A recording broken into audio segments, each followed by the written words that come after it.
Bismillahirrahmanirrahim. Assalamu alaikum to all the aspirants. Welcome to Learn with Iqra Aslam, an intermediate English book 1 series. Today we are going to start chapter number 2, Clearing in the Sky, which is also a short story written by Jess Stewart. So in today's video, we will be discussing all the storyline in detail.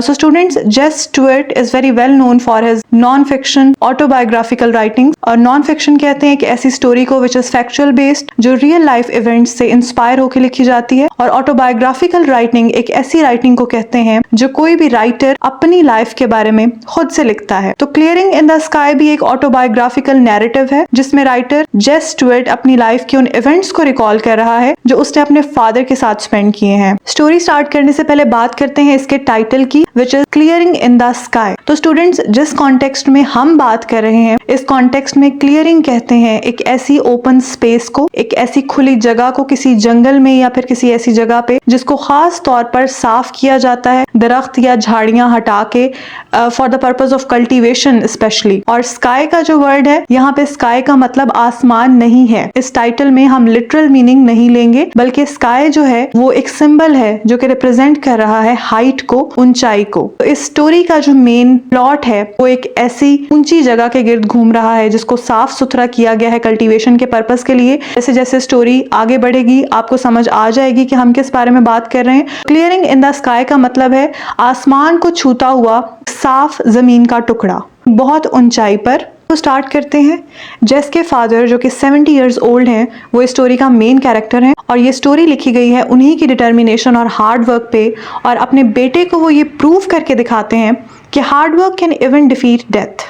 तो story यहाँ से start होती है कि जेस के father उसको कुछ ऐसा दिखाना चाहते हैं जो उसने इतने सालों में पहले नहीं देखा। जेस बताता है कि दिन के उस वक्त शैडो टेम्परेचर यानी साए में रहते हुए भी टेम्परेचर 97 था, मतलब बहुत ज़्यादा गर्मी थी। जेस बहुत रिलेक्टेंट था क्योंकि उसके ख्याल में इतनी गर्मी में पैदल चलना उसके फादर के लिए ठीक नहीं था। वो खुद भी तकरीबन आधा मील पैदल चल के अपने फादर के पास आया था और मज़ीद नहीं चलना चाहता था, लेकिन अपने बाप को भी जानता था कि अगर एक दफ़ा वो कुछ करने की ठान लें तो वो करके रहते थे, फिर भले ही उनको घुटनों के बल ही क्यों ना चलना पड़े। जेस को याद आता है कि 4 महीनों में उसका बाप 8 डॉक्टर्स के पास गया था और उनमें से एक ने तो उनको एक गली जितना पैदल चलने से भी मना किया था और कहा कि आप टैक्सी से जाएं क्योंकि पैदल चलना आपके लिए ठीक नहीं है। लेकिन उसके फादर ने 5 मील का सफर पैदल तय करके, वो भी पहाड़ी इलाके में, ये बात घर आके उसकी माँ को बताई थी। 40 साल पहले भी एक डॉक्टर ने उनसे यही कहा था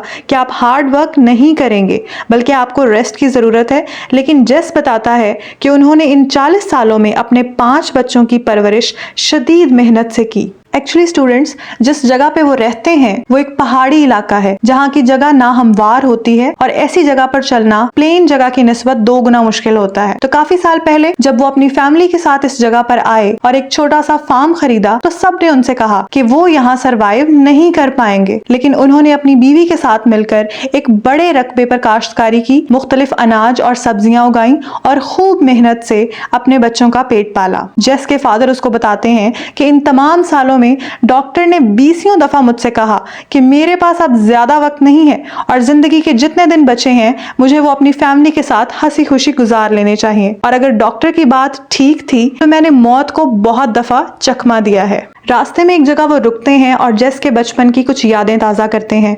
उन्हें वहाँ पे मौजूद हर चीज़ से बहुत प्यार है। वहाँ घास के कुछ पत्ते तोड़ते हैं और जेस से कहते हैं कि ऐसी घास उसे और कहीं देखने को नहीं मिलेगी।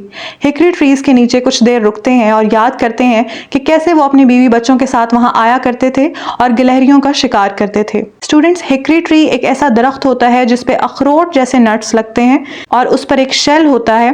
तो जब वो लोग उन दरख्तों के नीचे बैठते थे तो स्क्विरल्स यानी गुलहरियां उन पर वो शेल फेंकती थीं।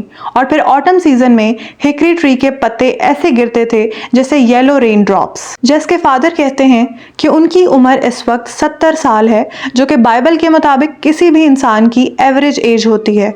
और इस एज में आने के बाद हर लम्हा ऐसा लगता है मानो उधार हो और इंसान ऐसी जगहों पर जाने से खुशी महसूस करता है जहां उसने अपनी जिंदगी के यादगार लम्हे गुजारे हों। और फिर आखिरकार एक बहुत ही मुश्किल और सीधी चढ़ाई चढ़ने के बाद वो एक पहाड़ी की चोटी पर पहुंचते हैं। उस चोटी पर लगे हुए पाइन ट्रीज मानो जैसे आसमान को छू रहे हों। और उस चोटी पे चढ़ने के बाद उसके फादर जेस को बताते हैं कि ये है वो जगह जो मैं तुम्हें दिखाना चाहता था। वो 3/4 एकड़ का एक छोटा सा जमीन का किता था जिस पर मुख्तलिफ सब्जियां मसलन आलू, टमाटर और शकरकंदी उगाई गई थी। जेस ने चारों तरफ नजर दौड़ाई, वहां पर एक भी झाड़ी नहीं थी और वो पूरा पैच जो उस माउंटेन के सेंटर में था बहुत ही साफ सुथरा था। उसके इर्द गिर्द लकड़ी की एक फेंस लगाई गई थी ताकि आवारा मवेशी उसको खराब न कर सकें।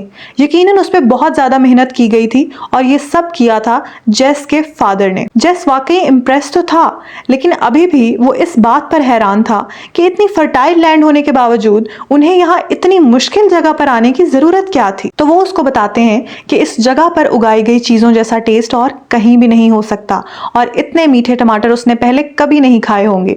वो कहते हैं कि उन्हें इस जगह से बहुत प्यार है और इस मट्टी की खुशबू उन्हें बहुत पसंद है। जब वहां से वापस आना शुरू करते हैं तो जेस उनसे तमाम रास्तों के बारे में पूछता है जो सबके सब उसी माउंटेन टॉप की तरफ जा रहे हैं, और ये भी कि आसान रास्ता होने के बावजूद उसके फादर ने इतना स्टीप और डिफिकल्ट रास्ता क्यों चुना। जिस पर वो बताते हैं कि पिछले मौसम बहार में जब डॉक्टर ने मुझसे कहा कि मेरे पास सिर्फ 1 हफ्ता और है जिंदा रहने के लिए, तो उस वक्त मैं इस रास्ते से नहीं जा सकता था, तो मैंने एक लंबे और आसान रास्ते को चुना। जब मैं आसानी से वो रास्ता पूरा करने के काबिल हो गया तो फिर मैंने पहले की निस्बत मुश्किल रास्ते का इंतखाब किया और इसी तरह आहिस्ता आहिस्ता वो एक मुश्किल तरीन रास्ते पर चलने के काबिल हो गए। स्टूडेंट्स, स्टोरी तो यहाँ पर खत्म होती है और आपने देखा कि उन्होंने ये प्रूव किया slow and steady wins the race. Determined रहे, उन्हें हार्ड वर्क जारी रखा और अपनी बीमारी से भी हार नहीं मानी, बल्कि अगर हम उन्हीं के अल्फाज में दोहराएं, उन्होंने कहा था I have cheated death